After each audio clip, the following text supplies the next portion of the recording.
नमस्कार दोस्तों, स्वागत है आपका मेरे चैनल स्टोरीज विद सिमरन में। आज की कहानी का शीर्षक है बेटी की इच्छाएं। 14 साल की बेटी बाजार में गोलगप्पे खाने के लिए मचल गई।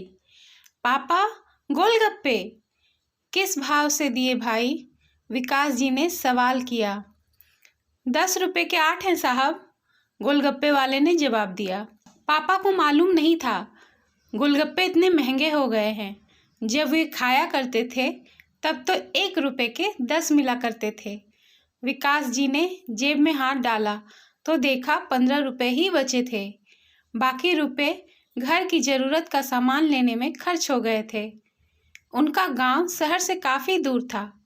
विकास जी ने सोचा 10 रुपए तो बस किराए में ही लग जाएगा।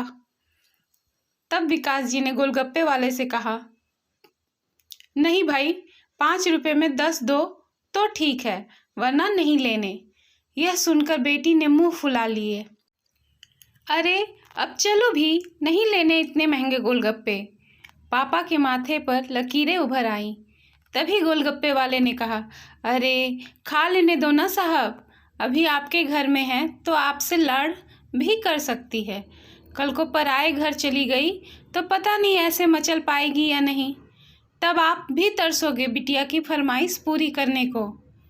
गोलगप्पे वाले के शब्द थे तो चुभने वाले, पर उन्हें सुनकर पापा को अपनी बड़ी बेटी की याद आ गई, जिसकी शादी उन्होंने 2 साल पहले एक खाते पीते पढ़े लिखे परिवार में की थी।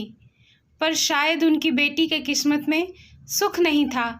उसके ससुराल वाले पहले साल से ही उसे छोटी छोटी बातों पर सताना शुरू कर दिए थे। 2 साल तक विकास जी मुट्ठी भर भर के रुपए उनके मुंह में ठूसते रहे, पर उनका पेट और बढ़ता चला गया और अंत में एक दिन सीढ़ियों से गिरकर उनकी बेटी की मौत हो गई।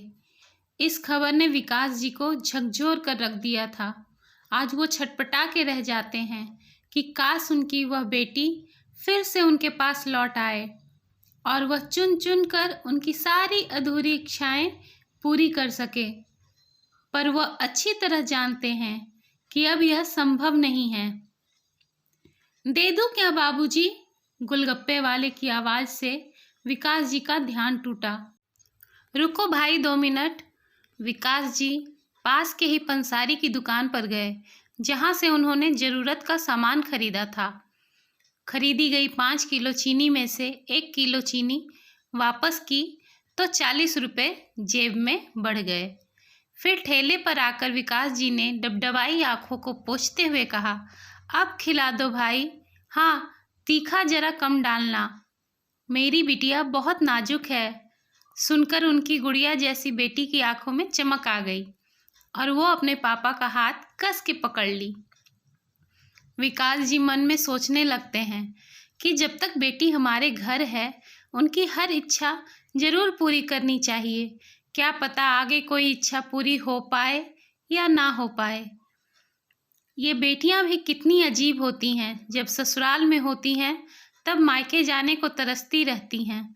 सोचती हैं कि घर जाकर माँ को ये बताऊंगी, पापा से ये मांगूंगी, बहन से ये कहूंगी, भाई को सबक सिखाऊंगी और मौज मस्ती करूंगी। लेकिन जब सच में मायके जाती हैं तो एकदम शांत हो जाती हैं, किसी से कुछ भी नहीं बोलती, बस माँ बाप भाई बहन से गले मिलती हैं और बहुत खुश होती हैं। भूल जाती हैं कुछ पल के लिए अपने पति ससुराल को, क्योंकि एक अनोखा प्यार होता है मायके में, एक अजीब कशिश होती है मायके में। ससुराल में कितना भी प्यार मिले, माँ बाप की एक मुस्कान को तरसती हैं ये बेटियाँ। ससुराल में कितना भी रोए पर मायके में एक भी आंसू नहीं दिखाती हैं, ये सोचकर कि कहीं उनके माता पिता परेशान ना हो जाएं, क्योंकि बेटियों का सिर्फ एक ही आंसू माँ बाप भाई बहन को हिला देता है, रुला देता है। ऐसी होती हैं ये बेटियाँ। कितनी अजीब हैं ये बेटियाँ, कितनी नटखट हैं, लेकिन भगवान की अनमोल देन हैं ये बेटियाँ।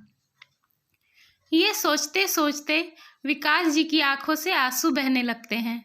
तभी उनकी बेटी अपने पिता से पूछती है, क्या हुआ पापा? तब विकास जी मुस्कुराते हुए अपनी बेटी से कहते हैं, कुछ नहीं बेटा, तुम मन भर गोलगप्पे खा, मैं हूँ ना।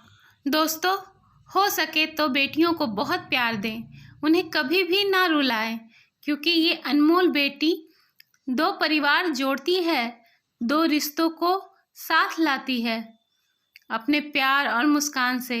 हम चाहते हैं कि सभी बेटियां खुश रहें, भले ही वो मायके में हो या ससुराल में।